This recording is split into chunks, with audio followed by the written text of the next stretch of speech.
கோவை மாநகர் மாவட்ட திமுக செயலாளராக இருந்த கார்த்திக் என்பவர் மாற்றப்பட்டிருக்கிறார். இதனையடுத்து களையெடுப்பை தொடங்கி இருக்கிறதா திமுக தலைமை என்ற கேள்வி எழுந்திருக்கிறது. கூடுதல் விவரங்களோடு இணைகிறார் எம்முடைய செய்தியாளர் பாரி கார்த்திக். பாரி, வணக்கம். ஏற்கனவே திமுக தலைமை பல்வேறு மாவட்டங்களில் பல்வேறு நடவடிக்கைகளை மேற்கொண்டுட்டு வராங்க. குறிப்பாக கொங்கு பகுதியில் வெற்றியை பதிவு செய்யணும் அப்படின்றதுல மிக தீவிரமாக இருக்காங்க. அதன் ஒரு பகுதியாக இந்த நடவடிக்கைகளை மேற்கொண்டிருக்காங்க அப்படின்னு நம்ம புரிந்து கொள்ளலாமா? வணக்கம். திமுகவில் தற்போது 76 அமைப்பு மாவட்டங்களாக இருக்கிற நிலையில் தற்போது பல மாவட்டங்கள் மேல் விரிவாக்கம் செய்யப்பட்டுதான் தற்போது 76 மாவட்டங்களாக உயர்ந்திருக்கிறது. குறிப்பாக 2 சட்டமன்ற தொகுதிக்கு ஒரு மாவட்டம் என்றும் 3 சட்டமன்ற தொகுதிக்கு ஒரு மாவட்டம் என்றும் ஏற்கனவே பிரிவு செய்யப்பட்டு கூடுதல் மாவட்ட செயலாளர்கள் நியமிக்கப்பட்டிருக்கிறார்கள். அதிகார பரவல் என்ற அடிப்படையில் வருகின்ற தேர்தலுக்கான ஆயத்த பணிகளாக அவைகள் அமையும் என்ற அடிப்படையில் தான் இத்தகைய சூழலை திமுக ஏற்படுத்தியிருந்தது.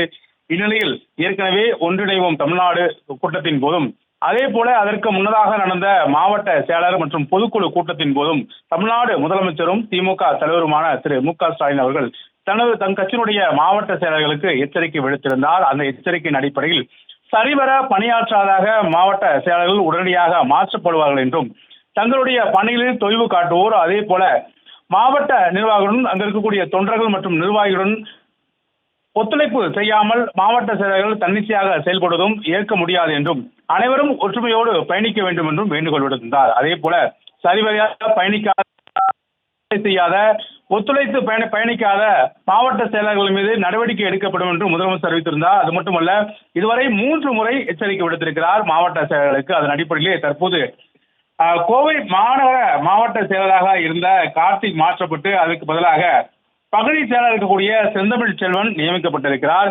ஒரு பகுதி செயலர் மாவட்ட செயலராக திமுகவில் தற்போது பதவி உயர்ந்திருக்கப்பட்டிருக்கிறது. குறிப்பாக ஒவ்வொருத்தரும் வேலையை பொறுத்துதான் அவர்களுடைய இந்த வேலை மற்றும் எந்த அளவுக்கு மற்ற கட்சி நிர்வாகிகளுடன் மற்றும் தொண்டர்களுடன் ஒருங்கிணைத்து செல்கிறார்கள் என்ற அடிப்படையிலே அவர்களுக்கான பணியும் கொடுக்கப்பட்டிருக்கிறது. ஏற்கனவே நடந்து முடிந்த மாவட்ட செயலர் கூட்டத்தின் போது முதலமைச்சர் அவர்கள் கடும் கண்டனம் தெரிவித்திருந்தார். அது மட்டுமல்ல, 2026 சட்டமன்ற தேர்தலுக்கு 200 தொகுதிகள் இலக்கு என்ற அடிப்படையில் திமுக தற்போது தனது பயணத்தை துவங்கி இருக்கிறது. அந்த 200 தொகுதிக்கு இலக்கு என்ற அடிப்படையில் பயணிக்கும் பொழுது சரிவர வேலை செய்யாத நிர்வாகிகள் அனைவரும் நீக்கப்பட்டுவிட்டு தற்போது புதிய நிர்வாகிகள் உருவாக்கப்படுகிறார்கள். அது மட்டுமல்ல, தொடர்ச்சியாக மேற்கு மண்டலத்தை பொறுத்த வரைக்கும் திமுக அந்த அளவுக்கு வெற்றி பெறவில்லை என்றுதான் கூற வேண்டும்.